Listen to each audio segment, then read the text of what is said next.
ओम श्री साईनाथाय नमः।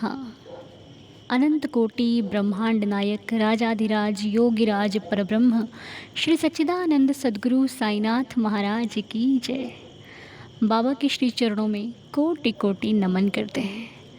तो आज हम सभी ने अकेले अकेले नहीं, एक साथ मिलकर अध्याय 11 को अध्ययन किया, एक साथ मिलकर पढ़ा और बाबा की बहुत कृपा रहती है हम पर, जो हम आज अध्याय 11 तक पहुंच गए हैं। इसके लिए मेरे साईं जी का बारंबार धन्यवाद है। और हम बाबा के श्री चरणों में अपनी हाज़िरी रखते हैं कि प्रभु, आज आपकी कृपा से हमने अध्याय 11 को संपूर्ण किया।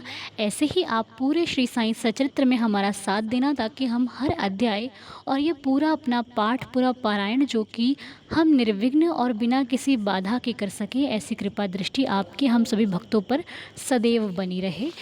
तो अब हम 11 अध्याय को पढ़कर शिक्षा क्या प्राप्त करते हैं।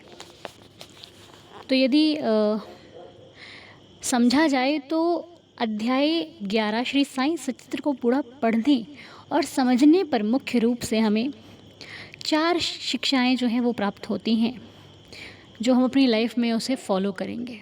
पहली शिक्षा जो कि अहंकार को त्यागने की है। जैसे कि हाजी सिद्दीक फाल्के की कथा से हमें शिक्षा मिलती है कि जब तक व्यक्ति अपने भीतर की मैं को ख़त्म नहीं करता, जब तक उसके अंदर अहंकार की भावना रहती है, तब तक उसे ईश्वर और गुरु की प्राप्ति नहीं हो सकती। बाबा ने उन्हें 9 महीने तक मस्जिद में कदम नहीं रखने दिया, ताकि जो उनका अभिमान है या फिर उनके अंदर जो भी बाबा को दिखाई दिया हो, वो पूरी तरह नष्ट हो जाए। ईश्वर के दरबार में केवल सरलता और विनम्रता ही स्वीकार्य होती है, बाकी कुछ स्वीकार नहीं है। जब तक हमारा मन भागता है, हम भगवान में अपनी मन को नहीं लगा सकते, वो भागता ही रहेगा। और जब ये मन स्थिर हो जाता है, हर एक चीज़ के लिए अपने आप को शांत करना सीख जाता है, तो भगवान की प्राप्ति करना भी सरल हो जाता है। इसीलिए हमें अपने अहंकार को पीछे रखना चाहिए, भगवान की भक्ति आगे रखनी चाहिए। बाबा ने पहले भक्तों को शिक्षा प्रदान की, उसके बाद उन्हें अपनाया, उसके बाद उन पर प्रेम लुटाया। बाबा का प्रेम बहुत अलग था, बहुत अलग, और था नहीं, है भी। आज भी बाबा अपने भक्तों से वैसे ही प्रेम करते हैं जैसे पहले किया करते थे। और दूसरी शिक्षा अगर हम आपसे बात करें तो वो है बाहरी आडंबरों से हटकर सच्चे प्रेम का होना। जैसा कि डॉक्टर पंडित जी के प्रसंग से हम ये शिक्षा प्राप्त करते हैं कि बाहरी नियमों और बाहरी के आडंबरों के भगवान भूखे नहीं होते, भगवान प्रेम के भूखे होते हैं। बाबा किसी को अपने मस्तक पर चंदन लगाने की अनुमति नहीं देते थे, लेकिन वहीं आपने पढ़ा कि लेकिन डॉक्टर पंडित के मन में कोई छल नहीं था। उन्होंने क्या समझकर तिलक लगाया? अपने गुरु धोपेश्वरकर महाराज जी को समझकर उन्होंने बाबा को त्रिपुंडाकार तिलक लगाया। और बाबा केवल भक्त के शुद्ध भाव और निश्चल प्रेम को देखते हैं, इसलिए बाबा ने वो तिलक लगाना स्वीकार किया। और जब बाद में डॉक्टर पंडित जी से पूछा गया कि आपने ऐसा क्यों किया, तो उन्होंने भी बोला कि मैंने बाबा को अपने गुरु समान समझकर वो तिलक लगाया।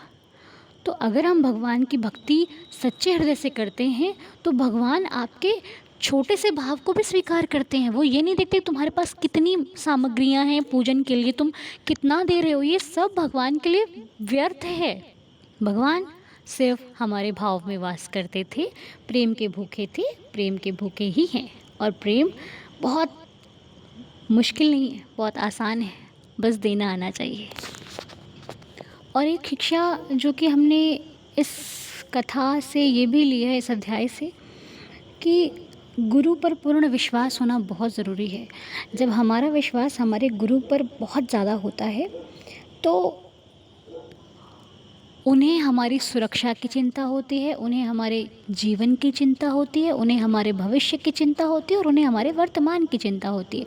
इसीलिए साधक को अपने गुरु पर अटूट प्रेम और विश्वास रखना बहुत ज़रूरी है। ये हम सभी को जान लेना जितनी जल्दी हो सके बहुत आवश्यक है। और एक कथा इसमें हमने पढ़ी है 11वें अध्याय में, जो आज सब ने मिलकर पढ़ी है, वो है कि अगर आप भगवान के पास तब जाते हो जब सब तरफ से हार जाते हो, तब भी भगवान आपको हृदय से लगाते हैं। वो ये नहीं कहते कि तुमने तब ये किया था, तब ये किया था। भगवान कभी आपसे बदले की भावना में नहीं रहते। ये सिर्फ़ इंसान करता है। क्यों? क्योंकि आपने पढ़ा है, जब शिरडी में भयंकर आंधी तूफ़ान आया, तो भक्त घबरा कर, सभी लोग घबरा गए। कहते शिरडी में देवियाँ तो बहुत हैं, लेकिन उस दिन सहायता के लिए कोई नहीं। भक्तों को सिर्फ अपने साईं बाबा नज़र आए और सभी लोग द्वारका माई में भागे कि अब हमारी रक्षा केवल हमारे परम पिता परमात्मा मेरे बाबा ही कर सकते हैं। सभी बाबा की तरफ भागे। क्यों? क्योंकि भक्त को पता होता है कि मेरी रक्षा करने वाला सिर्फ़ और सिर्फ मेरा भगवान है। और जब वो बाबा के पास गए, तो बाबा ने उनके संकट का निवारण किया, जिससे कि पूरी शिरडी, सभी को सुकून का अनुभव हुआ और सभी खुश और प्रसन्न हो गए। तो हमें अध्याय से यही शिक्षा मिलती है कि हमें अपने बाबा, अपने गुरु पर पूर्ण विश्वास रखना चाहिए, और जब भी संकट आए तो घबराने की बजाय अपने बाबा से सहायता मांगिए। सहायता वही देंगे और ऐसी देंगे कि फिर किसी और सहायता की आवश्यकता हमको कभी नहीं पड़ेगी। तो बस आज की शिक्षा यही है, बाबा पर विश्वास रखिए। बाबा सब कुछ करेंगे आपके हित के लिए, आपके अच्छे के लिए। ओके, तो चलिए बाबा का नाम लेकर के सो जाइए। कल सुबह बहुत प्यारी होने वाली है, बहुत सारी खुशियाँ लाने वाली है आपके जीवन में। खुश रहिए, स्वस्थ रहिए, मस्त रहिए, बाबा का नाम स्मरण करते रहिए। ओम साई राम, जय जय साई राम। साई शुभ रात्रि।